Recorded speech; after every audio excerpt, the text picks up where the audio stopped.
today. Beige wants to talk about Bowsette, and honestly, who are we to stop him? So buckle up. This is CheckPoint.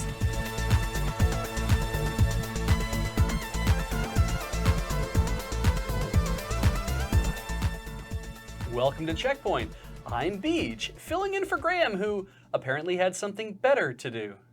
Don't you think that I have things that I'd rather be doing? I have all sorts of work I could be getting caught up on, but no, I'm stuck here with this dumb video game news and a second-rate co-host.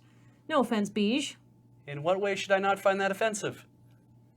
Sony has finally capitulated on its biggest, huffiest, and most old-fashioned sticking point. They will finally be allowing its users to leave the walled garden and engage in cross-platform play, starting with the obvious choice and open beta of Fortnite.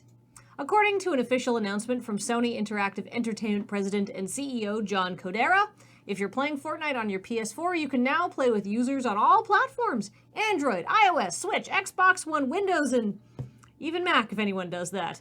Quoth Codera, "This represents a major policy change, and we are now in the planning process across the organization to support this change. We will update the community once we have more details to share, including more specifics regarding the beta timeframe and what this means for other titles going forward." In plain speak, that probably means, yes, we couldn't ignore how much money we were losing on Fortnite, but don't hold your breath waiting for Destiny 2, Rocket League, or Minecraft.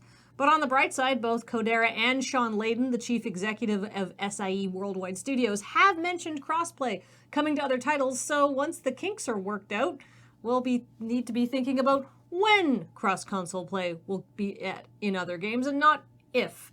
So all in all, this is actually just a big win for PlayStation owners, video game publishers, and honestly, the gaming community as a whole. In fact, the only people that aren't celebrating are the commenters on the official PlayStation blog, who are ignoring this frankly momentous news entirely and are instead demanding that Sony order Naughty Dog to quit development on The Last of Us 2 and make another Jak and Daxter game. But at least I'm happy, so... In confusing fighting game news, fans are upset with Bandai Namco for both including and not including Tira in Soul Calibur 6. You could play as Tira in last weekend's free network test, but she's not on the main roster. Fans are upset with this because now they've been teased with playing as Tira, but now they'll need to pony up some cash for the Season Pass DLC in order to unlock her. This doesn't seem like a big deal, except that Tira has been in the main roster for the previous 3 games, and so teasing her like this smells like a cash grab on Bandai Namco's part. So are the devs in the wrong? Well, according to Soul Calibur 6 producer Motohiro Okuba, Tira wasn't in the roster announcement, and it was the fervor of fans that motivated him to march down to the developers' offices and ask that they include her. But because Tira needed, quote, complicated adjustments, end quote, she wasn't going to be included in the main roster. And reading between the lines, it sounds like Tira was never slated to even exist in Soul Calibur 6, perhaps not even as future DLC. So this kind of seems like fans are getting some part of what they asked for, even if it wasn't the way they didn't want it. I know that's cold comfort, but let's remember, video games are made under lots of restrictions, and there's just no way you could include so many characters in a single fighting game. The latest war in EVE Online is finally over, and at great cost, both figuratively and very, very literally. With the signing of a peace treaty that requires the Guardians of the Galaxy Coalition to hand over 40 rare and valuable faction Fortizar structures, worth approximately 500 billion ISK, which is about 6,500 real-world dollars, to the Goon Swarm Federation. Now, reparations aside, both sides are now moving towards a full withdrawal and have promised 6 months of peace, presumably to give everyone enough time to build more spaceships to then blow up.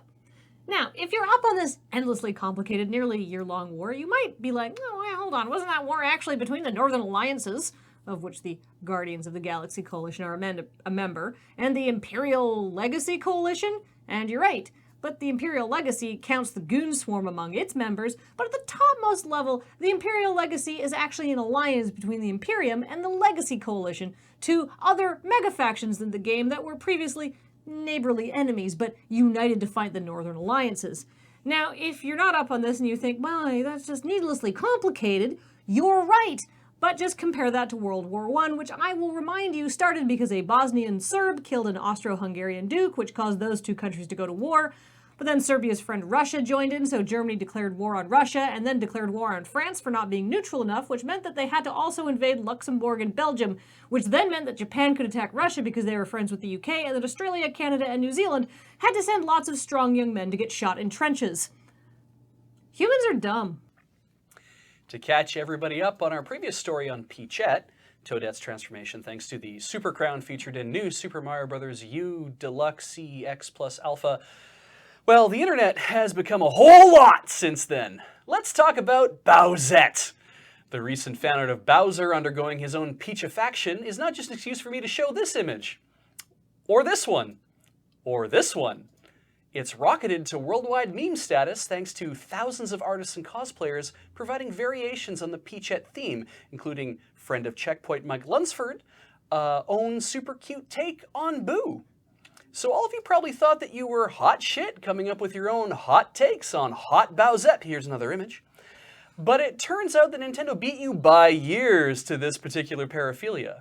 The art of Super Mario Odyssey was released in Japan, and within it are pages from a manga featuring Bowser, aka King Koopa, throwing his own green cappy at Princess Peach, thus capturing her and becoming Koopa Peachy, a version of Peach with a lot of Bowser's identifying characteristics. Check out their red hair, the horns.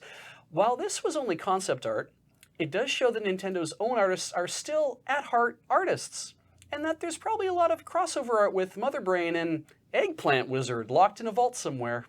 Well, that was all the interesting and/or sexy video game news this week. So thanks, Nintendo, for igniting the hitherto unknown and unsatiated thirst that dwelled deep within us all. I don't want to thank them for that.